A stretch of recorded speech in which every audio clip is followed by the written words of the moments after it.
Paige Bueckers shoving Sophie Cunningham, and Sophie getting that foul call. It's bad enough when you have the referees being so incompetent, so inconsistent, clearly calling things one way for a certain player and calling it another way for... Oh, you thought the drama would cool down just because Caitlin Clark wasn't on the court? Think again. Last night's Fever versus Dallas matchup at Gainbridge Fieldhouse turned into an absolute circus-biased officiating, dirty plays, and Sophie Cunningham getting blatantly screwed by refs who apparently believe Paige Bueckers walks on water. What happened in Indianapolis wasn't basketball. It was a masterclass in how to gift wrap a victory for a struggling Dallas team while completely railroading one of the league's toughest defenders.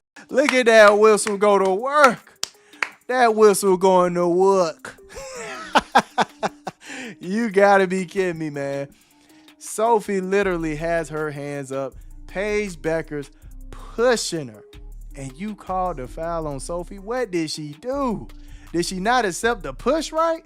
How was she supposed to accept the push? Was she supposed to fall on her back? Well, she ran into Howard. I mean, was everybody supposed to fall? What happened? This is the only league I know where Paige Bueckers can literally shove Sophie Cunningham with two hands, shove Sophie Cunningham, yet the foul is on Sophie Cunningham. It's bad enough when we have that going. Sophie Cunningham got whistled for fouls that would make even blind referees blush with embarrassment. And when the dust finally settled, the Wings slipped away with an 81-80 victory, one packed with more controversy than a reality TV show finale. Smash that like button and drop ref revolt in the comments, because what you're about to hear will make your blood boil hotter than a Phoenix summer. The setup for this disaster couldn't have been more obvious if the refs had walked into the arena wearing Dallas jerseys. Caitlin Clark was sidelined with a groin injury, her 20th missed game of the season, which already had Fever fans anxious about their playoff hopes. Meanwhile, the Wings came in desperate for a win after dropping 5 straight and sitting on a dismal 8-24 record, basically playing the role of spoiler for teams actually trying to make something of their season. Game against the Wings was a bad one, a bad loss. Pissed at Stephanie White. I'm pissed at the referees. You lose at home to the Dallas Wings that lost to the gum on the bottom of the shoe, Chicago Sky 3 times. They lost to the Sky 3 times. You lose to the Dallas Wings. Coach Stephanie White rolled out a starting lineup of Kelsey Mitchell, Lexi Hull, Sophie Cunningham, Natasha Howard, and Aaliyah Boston, basically daring Dallas to try and steal one on their home court. What nobody expected was that the real opponent wouldn't be wearing Wings uniforms, but rather the 3 blind mice masquerading as WNBA officials who apparently got their whistles from a cereal box. Within minutes of tip-off, it became painfully clear that Paige Bueckers was going to get the royal treatment from these refs, while Sophie Cunningham would be their sacrificial lamb. Early in the first quarter, Paige went up for a 3-pointer, and Sophie did what any competent defender would. She contested the shot. But here's where things got downright absurd. Sophie stepped slightly into Paige's landing space, causing the Wings rookie to land on her foot. Technically, yes, that's a foul in today's overly protective one, but the way it was called set the tone for everything that followed. Have Paige pushing off Sophie Cunningham, play after play after play after play after play. Look, this is one instance right here. Sophie draped all over Paige. Paige pushing off Sophie Cunningham, yet that's a foul on Sophie Cunningham. I have no idea how. We have Paige pushing off Sophie Cunningham, yet that's a foul on Sophie Cunningham. I have no idea how. We have Paige getting guarded by Sophie Cunningham, pushing off Sophie Cunningham again, yet, of course, this is going to be a foul on, you guessed it, Sophie Cunningham. Sophie Cunningham, deny, face guard, hands are up, Paige pushes off. Oh, yep, that's a foul on. Fine, call the foul, give her 2 free throws, and move on. But no, these refs weren't satisfied with just a standard whistle. Oh no, they had to escalate it to a flagrant foul for what they labeled a reckless closeout, a flagrant foul for a defensive play that happens literally dozens of times in every single game across the league. Sophie wasn't trying to injure anyone. She wasn't being malicious. She was defending exactly the way coaches from youth basketball all the way up to the pros teach players to defend. But apparently, when you're guarding Paige Bueckers, normal basketball plays magically transform into flagrant violations worthy of 3 free throws and possession for Dallas. The most infuriating part, it wasn't just that the call was bogus, it was that Sophie was coming from Paige's side, not directly underneath her, which makes the so-called dangerous aspect of the play even more laughable. Watch the replay, and it's obvious. Sophie is making a legitimate basketball play, and any contact is incidental at worst. But these refs, they saw an opportunity to set the tone for how this game was going to be officiated, and they grabbed it with both hands. Paige Bueckers can land on somebody's foot, up, flagrant foul, 3 free throws and the ball back.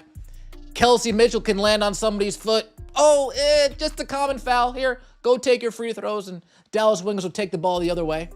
We have Sophie Cunningham going head-to-head against Paige Bueckers, smothering Paige Bueckers.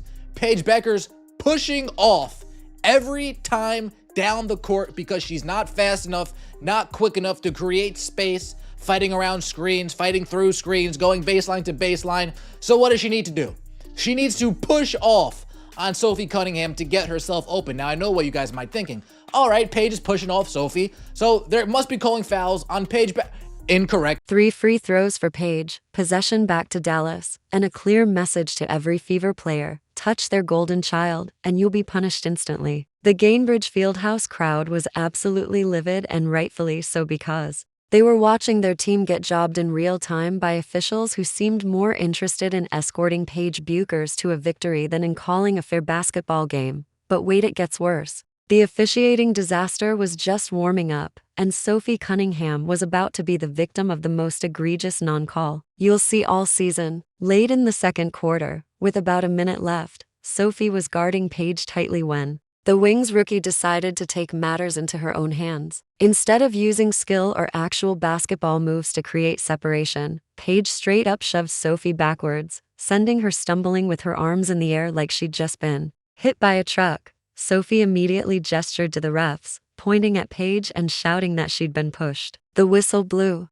Everyone in the arena saw the Jumbotron replay Paige clearly shoving Sophie, and then, in a decision that defied logic, the clown show refs called the foul on Sophie. Yes, Sophie Cunningham was whistled for a foul after being shoved by Paige Bueckers in front of 20,000 witnesses and multiple camera angles showing exactly what happened. Sophie's reaction said it all, pure disbelief at how absurd the call was. You didn't accept the push good enough, all right? You got to accept the push. You looked at her and you breathe on her, all right? You were breathing on her. So when you do that, you get the foul. That's what happens.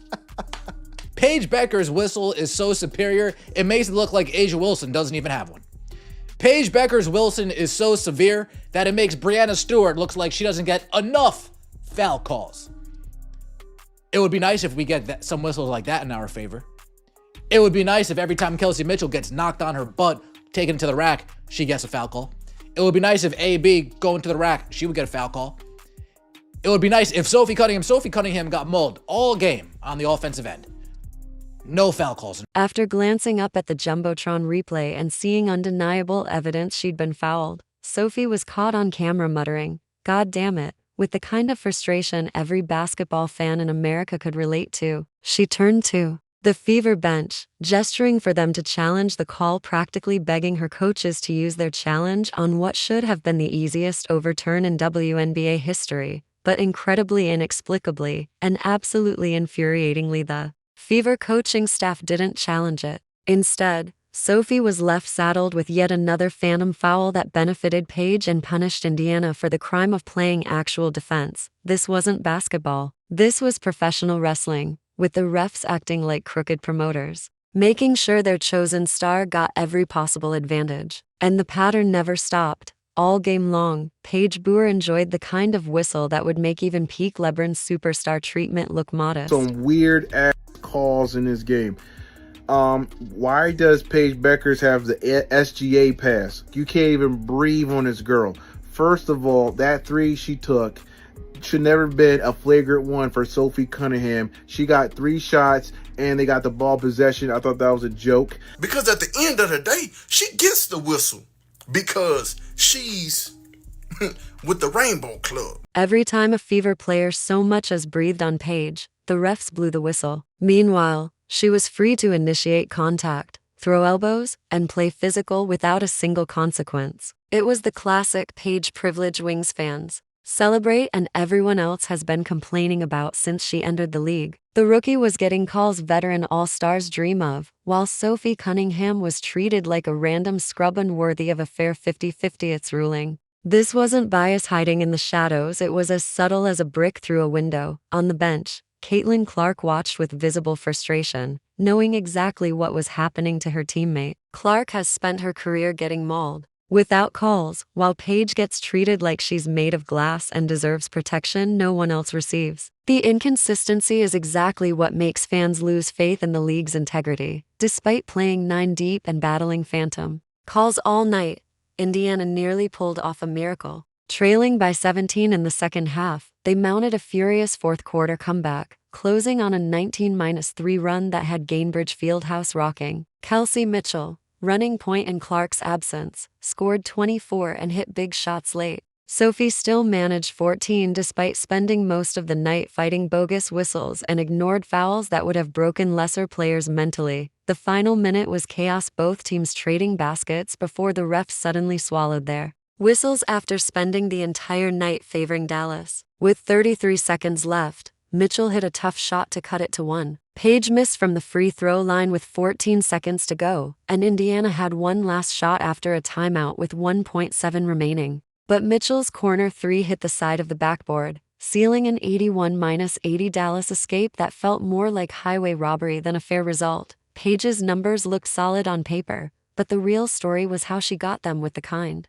of favorable officiating that turns games into predetermined outcomes. Sophie's 14 points came alongside a masterclass in mental toughness, proving exactly why Clark has praised her professionalism and basketball IQ. She kept producing despite officiating that clearly worked against her, showing she's a crucial piece in Indiana's championship puzzle. What happened in Indianapolis goes beyond one loss, it's everything wrong with modern WNBA officiating. High-profile rookies like Paige are protected to the point that it changes how defense can be played, while proven veterans like Sophie are treated like they're lucky just to be on the court. When a player can shove an opponent and draw the foul on the victim, something in the system is broken. Looking ahead, Clark will return with fresh motivation after watching her teammate get jobbed by refs seemingly determined to crown their own chosen star. The Clark-Boer rivalry already had history from college, but now it's layered with officiating controversy that will make every future matchup even more intense. For now, the loss dents Indiana's playoff position, but their fight, even against stacked odds, proves they're built to handle anything.